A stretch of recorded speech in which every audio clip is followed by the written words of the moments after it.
ব্রিজটা অনেক উঁচু। এ হচ্ছে বরিশাল কুয়াকাটার রাস্তা, অসাধারণ। এ হচ্ছে পায়রা সেতুর টাওয়ার, বিশাল বড় টাওয়ারটা। পিছনে ভিউটা দেখছেন, অস্থির না? কত সুন্দর ভিউ। এরকম ভিউ আসলে পাওয়া দুষ্কর।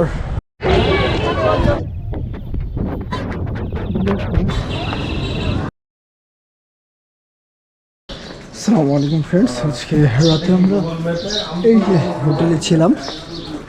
তো আজকে শুরু হয়ে গেল আমাদের 3 নম্বর দিন। আমরা প্রথম এবং দ্বিতীয়, এরপর হচ্ছে তৃতীয় দিন শুরু করলাম। তো আজকে যাচ্ছি আমরা বরিশাল টু কুয়াকাটা। টোটাল 130 কিমি হতে পারে। এখন বাজে সকাল 7টা। ঘুম থেকে উঠেছি 6:30টায়, ফ্রেশ হয়ে এখন বের হলাম 7টা বাজে। তো এই জায়গাটিতে ছিলাম আজকে। এটা হচ্ছে পুট রোড, বরিশাল 9 নম্বর ওয়ার্ড, তালুকদার মার্কেট। তো এই রাস্তার অবস্থাটা বেশি ভালো না, মোটামুটি খারাপই বলা চলে, কারণ হজবরল অবস্থা। তো আমরা বের হচ্ছি, বের হয়ে দেখা হচ্ছে আপনাদের সাথে রোডে। ব্রিজটা অনেক উঁচু, কতটুকু নিচু পিছনের দিকে, আরও উঠতেছি। রোলিং অনেক করতে হয় উঁচু ব্রিজে, ধীরে ধীরে উঠতেছি। বরিশাল ইউনিভার্সিটি গেট, এটা একটা, ওই পাশে একটা ছিল। এখান থেকে কুয়াকাটা হচ্ছে 106 কিলোমিটার। বাম পাশে বরিশাল ইউনিভার্সিটি ক্রস করে আমরা সামনের দিকে যাচ্ছি। এই হচ্ছে বরিশাল কুয়াকাটার রাস্তা, অসাধারণ।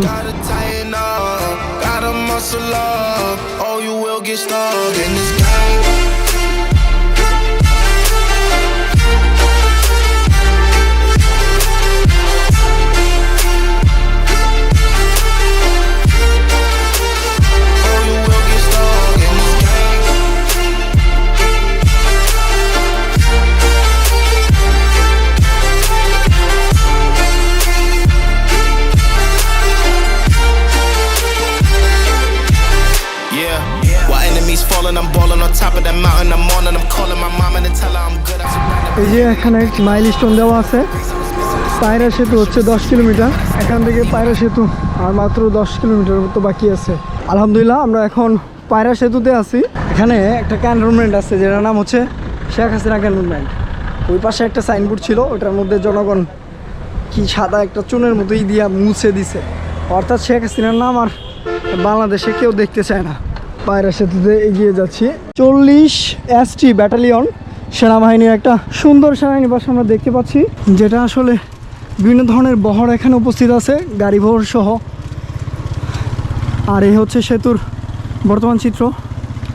এখানে সিকিউরিটি গার্ড দেখা যাচ্ছে না, পদ্মা সেতুতে টহলরত অবস্থায় আমরা সিকিউরিটি দেখেছিলাম।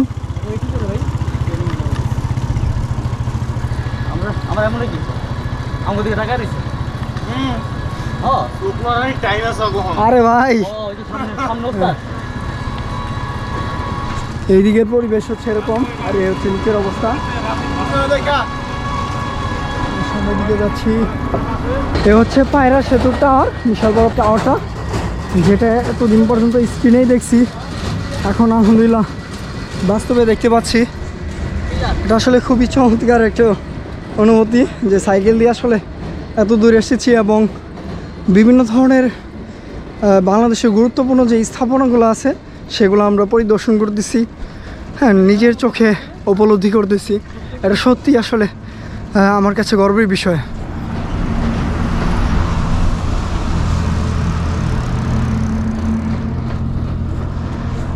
নদীটা বিশাল প্রশস্ত। ওই যে নদী শাসন করা আছে, এই পাশেও করা আছে। এই পাশেও নদীটা দেখা যাচ্ছে, আপনারা দেখতে পাচ্ছেন। আমরা এই জায়গায় অনেকক্ষণ সময় কাটালাম, মোটামুটি প্রায় আধা ঘন্টার মতো। ছবি টবি তুললাম, অনেকটা সুন্দর এখানকার দৃশ্য।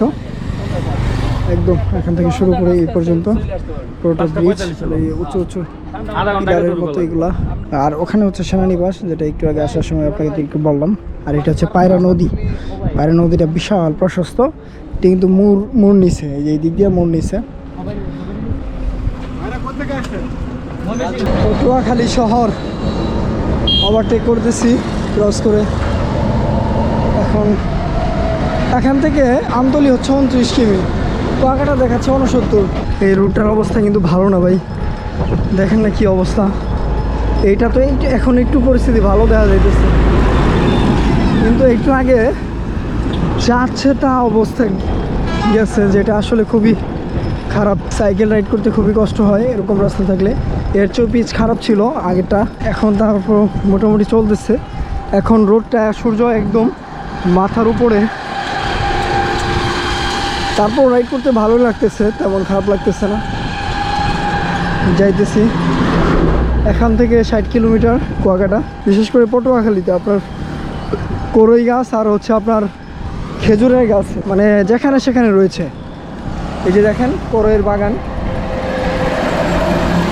যেখানে সেখানে করইয়ের বাগান রয়েছে, প্লাস হচ্ছে খেজুর গাছ।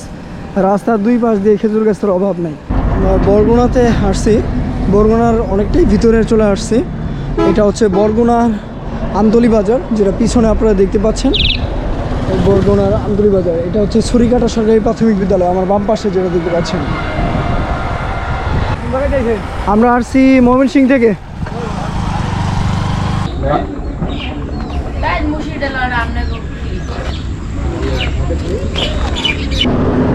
এই যে এইদিকে হচ্ছে পায়রা বন্দর, এই যে রুটটা দেখতে পাচ্ছেন, এটা দিয়ে হচ্ছে পায়রা বন্দর যেতে হবে, কিন্তু আমাদের সময় নেই না, আমরা ওইদিকে যেতে পারবো না। আমরা এখন কলাপাড়া আছি, একটু আগে লাঞ্চ সেরে তারপর কলাপাড়া আসলাম। এখানে লঞ্চ দেখার জন্য আসছি, যে আসলে এখান থেকে লঞ্চ ঢাকার উদ্দেশ্যে যায় কিনা। যদি না যায় তাহলে আমরা আমাদের পটুয়াখালী যেতে হবে, এই জন্যই শিওর হওয়ার জন্য আসছি। যদি যায় এখান থেকে তাহলে এখান থেকেই যাবো, আর যদি না যায় তাহলে পটুয়াখালী থেকে। বিস্তীর্ণ ধান ক্ষেত, মাঝখানে সরু রাস্তা, এবং রাস্তা দিয়ে যাচ্ছি আমরা, আর পাশ দিয়ে এরকম ছোট ছোট সুন্দর গাছ, যেগুলো আসলে মন ছুঁয়ে যায়। কত সুন্দর একটা বিজ্ঞাপন দেওয়া আছে, নির্মাণে দুর্ঘটনা নিরাপত্তা। এই গাছগুলোর সাইড দিয়ে ভালো লাগতেছে, পাহাড়ি পাহাড়ি একটা ফিল পাইতেছি। কুয়াকাটা আর মাত্র 19 কিমি রয়েছে। ধান পেকে গেছে, আর 2-4 দিনের মধ্যেই কেটে ফেলবে। অলরেডি মাঝখানে কাটা শেষ, এই পাশে এখনও কাটা শুরু হয় নাই তেমন, এই পাশেও কেটে ফেলবে। আর একটা নদী পেয়ে গেলাম, ব্রিজটা বেশ উঁচু, এবং এই নদীর নাম মেবি সোনাইমুড়ি নদী, আর নদীটা বেশ সুন্দর চওড়া। We just muscled up, this game spin, no one gotta tighten up, gotta muscle up, or you will get stuck in this game.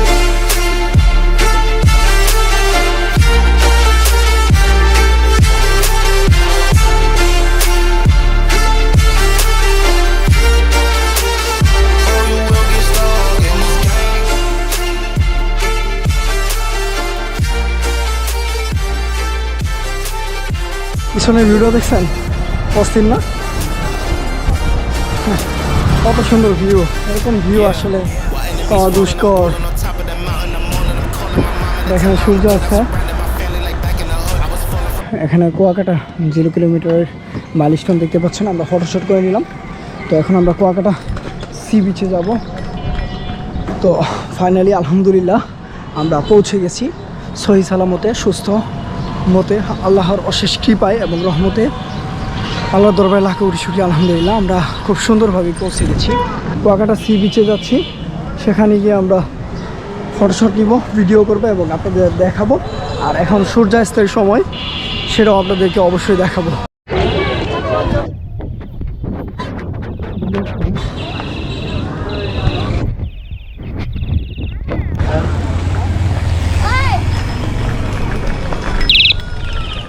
শেষ মুহূর্তে এসে ক্যামেরাটা এমনভাবে পড়ছে যেটা মেনে নেওয়ার মতো না।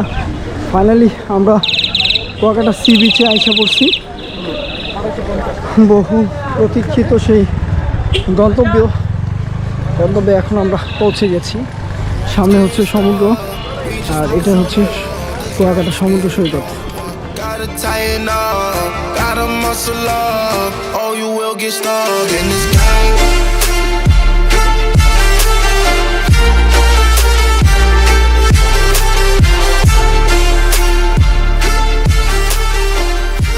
এ হচ্ছে আমাদের রুম, আমরা আজকে এই রুমে থাকবো। এটা আমরা এটা হচ্ছে 5 জনের বেড, 1500 টাকা পেয়েছিল। তো আমরা একটু কথা বলে 1000 টাকা ম্যানেজ করা হয়েছে। আমাদের সাইকেলগুলোর ভিতরে সবগুলা একটা বাইরে আছে, শুধু আমারটা বাইরে রাখছি, পরে আবার ঢোকাবো, কারণ এখানে যদি রাখি তাহলে আমাদের যাওয়া আসার সমস্যা হবে। তো এখানে 3 জন থাকবে আর ওই পাশে থাকবে 2 জন। এটা হচ্ছে ওয়াশরুম। কালকে ঘুমায় নাই, কারণ হচ্ছে প্রচুর মশা ছিল। হেমায়েত দ্বারা আমি খুব সমস্যায় ছিলাম, আর বাকি 3 জন একদম নাক ডেকা গরুর মতো ঘুমাইছে। মানে জানি না এদের ঘুম কীভাবে ধরছে। ভাই মনে করেন আমি হ্যামক পেঁচাইছি, হ্যামক পেঁচাইছি, লগের জন্য পেঁচাইছি, কিছু উঠতে পারে মশা টশা। কিন্তু আমাদের এরকম হয় না, কারণ আমাদের কম্বলটা মোটা ছিল, তাই না? বেশি মোড়া দিলে গরম লাগে, আবার হালকা দিলে পরে মশা ডুইকা সব একবারে উল্টাপাল্টা করে ফেলায়। তো যাই হোক বন্ধুরা, ব্লগটা এই পর্যন্তই, 3টা পর্ব আমি দিলাম। আশা করি আপনাদের ভালো লাগছে। এটা আমার লাইফের ফার্স্ট ক্রস কান্ট্রি, আর ভাইদের হচ্ছে দ্বিতীয় ক্রস কান্ট্রি। তো যাই হোক, আমাদের এই ক্রস কান্ট্রি রাইড পর্বগুলো কেমন লেগেছে অবশ্যই কমেন্ট করে জানাবেন, আর যদি ভালো লাগে অবশ্যই চ্যানেলটা সাবস্ক্রাইব করবেন, আর যারা ফেসবুক থেকে দেখছেন তারা অবশ্যই পেজটিকে ফলো দিয়ে রাখবেন, আর অবশ্যই লাইক, কমেন্ট এবং শেয়ার চাই। তো দেখা হচ্ছে পরবর্তী কোনো ভিডিওতে। সে পর্যন্ত সবাই ভালো থাকবেন, সুস্থ থাকবেন। আল্লাহ হাফেজ। ভাই আল্লাহ হাফেজ দিয়ে দেন সবাই একটু। আল্লাহ হাফেজ। আল্লাহ হাফেজ। আল্লাহ হাফেজ। টাটা। পরবর্তী ক্রস কান্ট্রির জন্য ওয়েট করুন সবাই ইনশাআল্লাহ। আল্লাহ হাফেজ। আল্লাহ হাফেজ।